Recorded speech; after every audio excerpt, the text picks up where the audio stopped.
Hello, it's Sequence Pair, and we're back with another video. What are we doing today? Well, I came across a clip of a European admitting to keeping Africa poor and why they do that. Let's just check out this clip first, Okay. and then you tell me what you think about it. Okay, cool. Sub-Saharan Africa has been fundamental to the global prosperity of the advanced countries. Okay? And Africa had a role to play. It has a role as a raw material producer. We will not allow Sub-Saharan Africa to escape that. Okay, we do everything to keep Sub-Saharan Africa where it is, also impoverished. It's absolutely vital for the prosperity of everyone else. So let's get clear about that. Okay, and this means all the economic structures, all the global institutions, and the economics we teach everyone is all designed to keep Africa exactly where it is.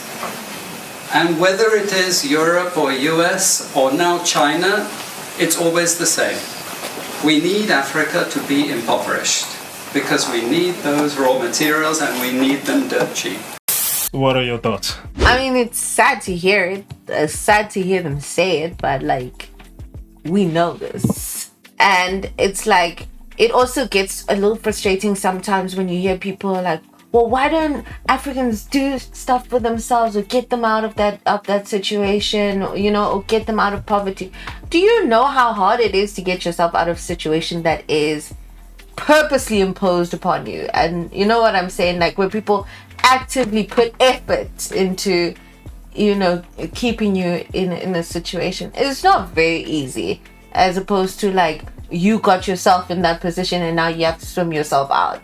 I don't understand when you say we've been new this, but then at the same time we can't do anything about it. That means we're powerless. No, I feel like a lot of it is just the mind. The mind is sort of, the mind games that they sort of play. Like, oh, if you fight that system, then you're gonna be worse off. You're gonna be like Zimbabwe. You're gonna be like, what? All those that dared to fight are kind of not great examples. You know what I'm saying? Like, to this day. So it's like a lot of people are trapped in that. It's not like nobody wants to do anything about it. It's not like we don't want to fight against the establishment, but it's like there's still that fear of what stands on the other side. And then when you look at examples of people like us, like black people taking power, it's like, well, they're all doing the same thing. It's corruption. It's whatever, they get to those positions and just worry about themselves and feeding themselves. I still don't understand because, again, with all of that, you're saying we are powerless.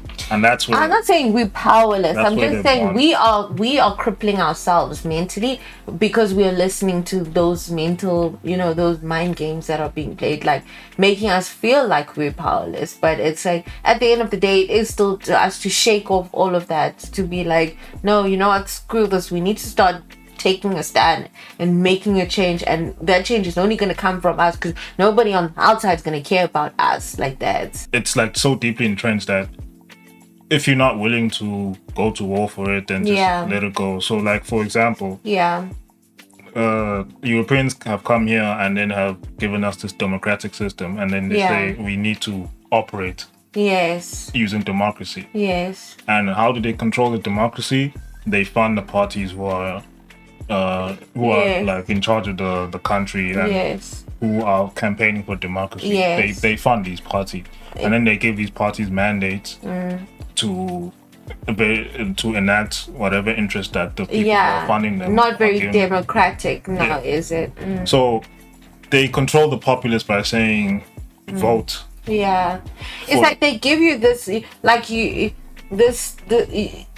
think you're free, but you're actually not. You think it's democratic, but it's actually not. It's like all these buzzwords that they, play around with, all these concepts, and these concepts are not actually being applied, but it's like the people like the idea of we are a democratic state, we are a free state, but we're actually not when it comes to all those areas that freedom is actually supposed to be exercised in and shown in. We're actually not. So the best example of how to basically Oh yeah, that guy. He was like, hey. Yeah. Basically, is literally just take over and then declare your own system. Yeah. Don't follow the system that you were given. Absolutely. Oh yes, valid point. Valid. That's also something I was having at the back of my mind. It's like, this system does not work for us. Like it doesn't work for us. But it people will always give, if somebody wants to make you weaker, they'll always give you something that they know is like not your strength. So it's like now you're playing in their field. You know what I'm saying? Like, so they know that they'll always have an upper hand because they understand the game better than you. So it's like, instead of you now, doing things in a way that is more comfortable to you, and that because I mean, we are total different people. Not Africans are different to Europeans. You know what I'm saying? In terms of history and culture and a lot of things. So how can a European structure work for an African? With a total different makeup. You know what I'm saying? Like in Africa. So like, yes, I know we like to be optimistic about things and think the best, and yeah, but like, we need to also understand that for us to find something that truly works for us, we need to understand our makeup, our nature, how we are, and then we'll find something that actually works for us. I was always wondering, like, especially as a kid growing up, I was always wondering why, like, the continent with the most resources in the world is the poorest. Ends up being the poorest. How? And then over time, as you look into these things, you understand that, like you're saying, like, for the betterment of the entire world, keep this continent impoverished so that you can get these minerals for cheap, and basically don't let them get smart. Don't let them become, like, it's not even good enough for them to keep us in a space where we live comfortably. They can't afford that, because it's like, if they become smart and they start understanding, and I'm not saying just knowing that they are, the providers of the world, but it's like when they truly understand that and the power that they hold in the world, you know what I'm saying? Like, it's over for the rest of the world. I love it when it gets to this point where we're starting to be raw, and we're starting, because now the thing is, we're talking too much, like, indirectly, and we're not saying things direct. But now I love that we're moving to this point, or we have exposure to these type of talks, so that everybody needs to be on the same page. You can't be in a war and not know you're in a war. You know what I'm saying? Like, you need to be in a war and understand that this is a war, so you can also be mentally prepared for the war. Well, in most of the cases with a lot of African countries, like a country like Zimbabwe, where they have a large gold reserve, but they are sanctioned by the West, so they cannot trade outside and stuff like that. But we know that's also a lie, because they still, like, undercover, they are still trading and selling Zim's gold and things like that. Yeah, they have to do it black market, they were sanctioned. But the main purpose of the sanctions is to tank the economy. Yes. Which is what the sanctions have done. Yeah. So with a country like Zimbabwe that has a large gold reserve, and that was once considered the richest country in Africa at some point, has now been reduced to one of the poorest countries in that. I think what's killing Zimbabwe was sorry. So it's been reduced to one of the poorest countries in the continent because of these sanctions. But what I fail to understand is that you have the largest gold reserve, well, one of the largest gold reserves in the world, right? These sanctions shouldn't stop you, or these sanctions shouldn't stop you from being a prosperous nation, especially if you're still allowed to trade within Africa. Most of these days. But that's the problem. That's what I was gonna actually say, is that the biggest problem with Zimbabwe right now is the rest of Africa.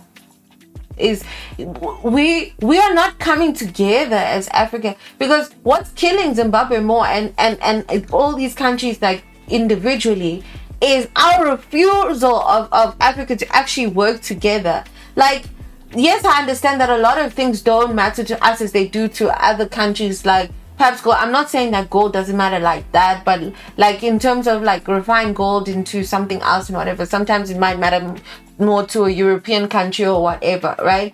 But the fact that Africa is not backing each other up, like it's not working together, it makes it easy for them to be like, okay, we sanctioning you, Zimbabwe, then Zimbabwe is suffering there, suffering there, but Zimbabwe shouldn't, because those are African resources. You understand what I'm saying? If we looked at it like that and said, this is Africa, okay, this part of Africa is this part of, we all don't have the same thing. You understand what I'm saying? All of us have different riches to make Africa rich as a whole. But it's like now we're allowing outsiders to sort of put us against each other. You know what I'm saying? So that we don't flourish as an African continent, like together. Because I'm telling you that if Africa had a healthy trading relationship amongst each other first, and then also we would also have a healthy trading relationship with international markets as well. And I feel like it's just like that thing of like somebody can come between siblings and like cause a rivalry and, you know, make you all fight, because now we know that I'll be your friend, but then on the other side in secret I'll be this one's friend, but I'll turn you guys against each other. That's literally what's happening. And then you guys are gonna suffer because you're not being that strong family unit that's coming together and be like, hey, we are family, this is what we stand for, this is what we do. And all of this is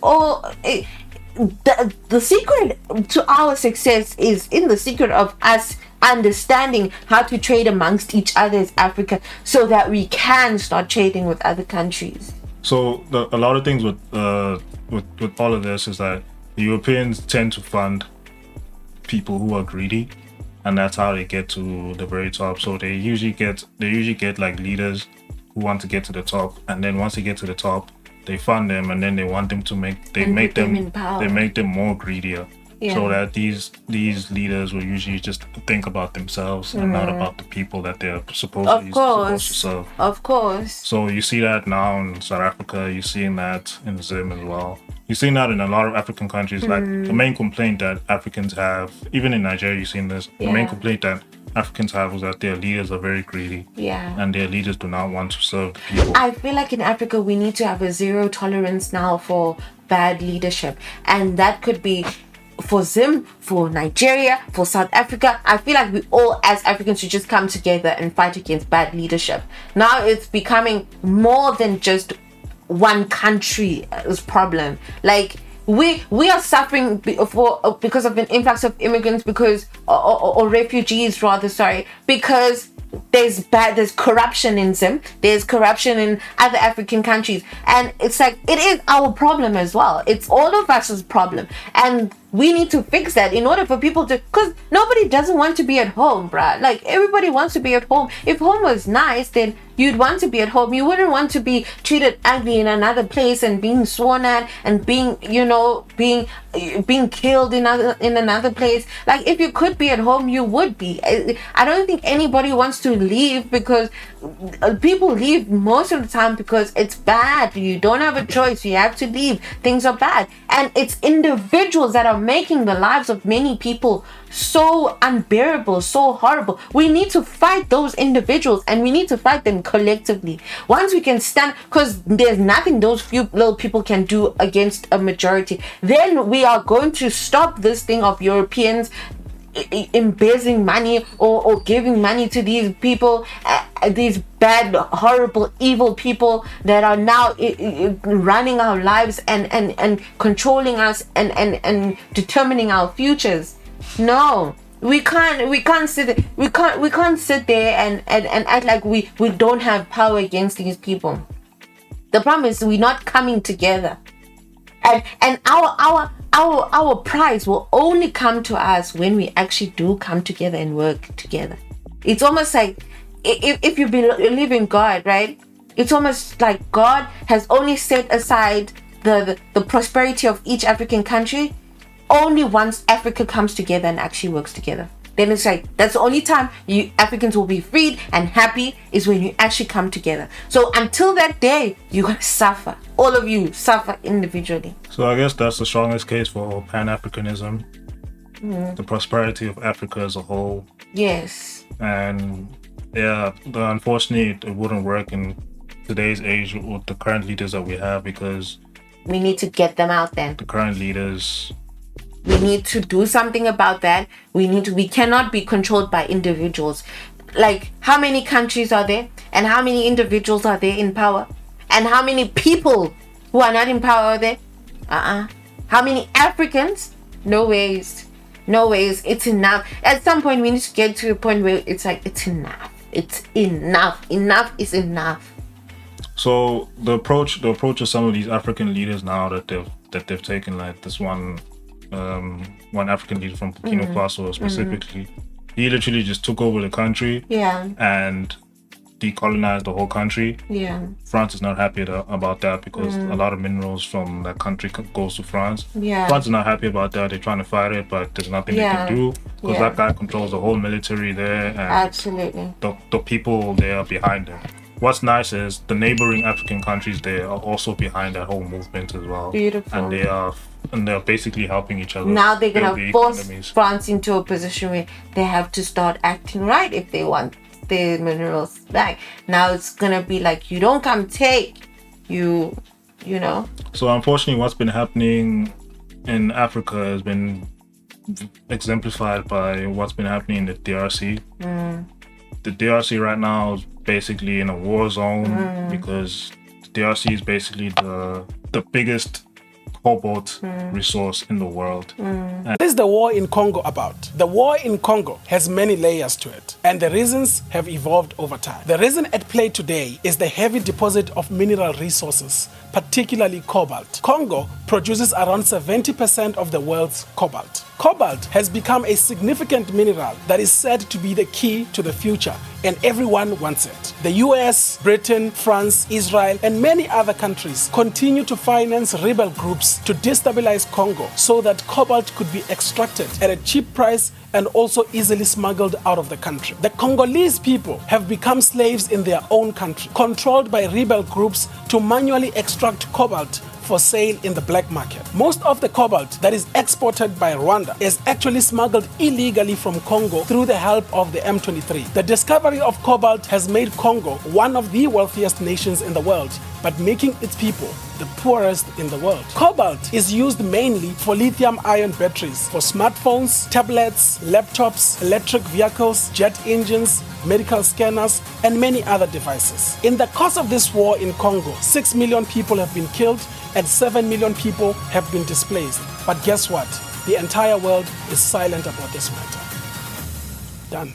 So the European nations are keeping the DRC and in a war zone, keeping the DRC extremely poor. So in the meantime, they can be extracting to get the cobalt as cheap as possible. As much as people are talking about the whole Palestine genocide thing happening there, nobody's talking about what's happening in the DRC. And again, that goes to show you that they don't care about what happens in Africa. They just want to keep Africa as poor as possible to extract the resources without repercussions or feeling bad about it. So like, we need to just hush up about the things that happen in Africa, the suffering that happens in Africa. So there's a lot of suffering that goes on at the hands of Europeans. A lot. Unfortunately, like, again, Pan-Africanism is a good concept in theory, but because like Pan-Africanism is a good idea for Africans, but not a good idea for the rest of the world. And the rest of the world will try by all means to keep Africa as poor as possible. Yeah, and that's our only way out of the mess that we are in, is we need to understand that. But yeah, you guys just let us know what you think about this whole situation. Yeah, let us know. I mean, there's so much to say about this. Yeah, let us know. Don't forget to like and subscribe. And keep watching. Goodbye. We'll check you guys in the next one.